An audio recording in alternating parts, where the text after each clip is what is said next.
Hola compañeros, ¿cómo están? Hoy quiero hablarles de Mateo 11:25.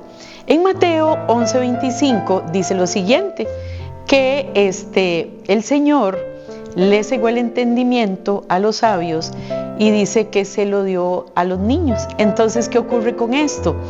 Que básicamente las cosas de Él, a la persona que se cree sabia, a veces no entienden. Y sin embargo, una persona que tiene fe y que acepta con fe la palabra de Dios, la entiende perfectamente. Les voy a contar una pequeña anécdota. Hace muchos años había un doctor que trabajaba con nosotros, un oftalmólogo.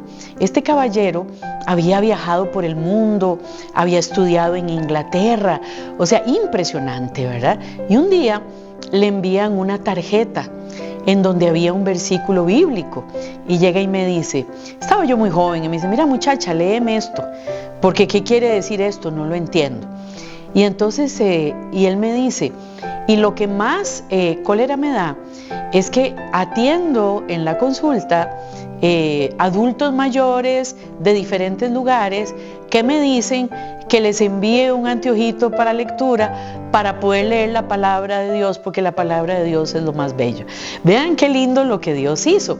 ¿Por qué? Les voy a decir por qué. Bueno, primero porque la palabra de Dios se acepta por fe. Segundo, porque necesitamos al Espíritu Santo dentro de nuestro corazón para entender la palabra de Dios. La palabra de Dios es el manual de vida de nosotros. Dice que la palabra de Dios es la que nos guía, es lámpara a nuestros pies, o sea, es una luz que nos dice por dónde ir.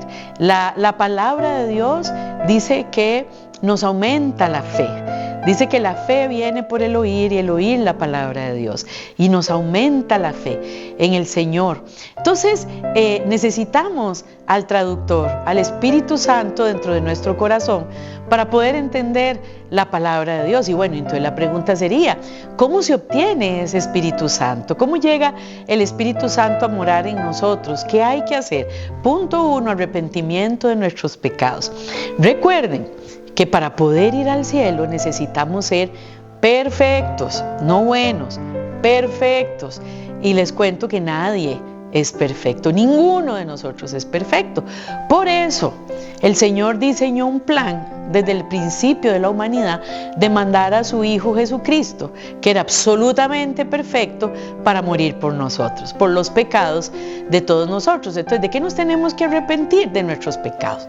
O sea, decirle al Señor, perdona nuestros pecados, ¿verdad? Y yo acepto ese sacrificio que hiciste en la cruz del Calvario. Eso es lo primero que tenemos que hacer. Lo segundo es tener la fe y empezar a oír la palabra de Dios y aprenderla. Es la fe en su sacrificio y creer que de verdad hemos recibido la salvación y la vida eterna. Y la tercera cosa que tenemos que hacer para tener el Espíritu Santo es seguir una vida de entrega hacia el Señor. No solo aceptarlo como Salvador, sino como Señor. Que Dios te bendiga y ojalá te acerques a Él. Dios te bendiga.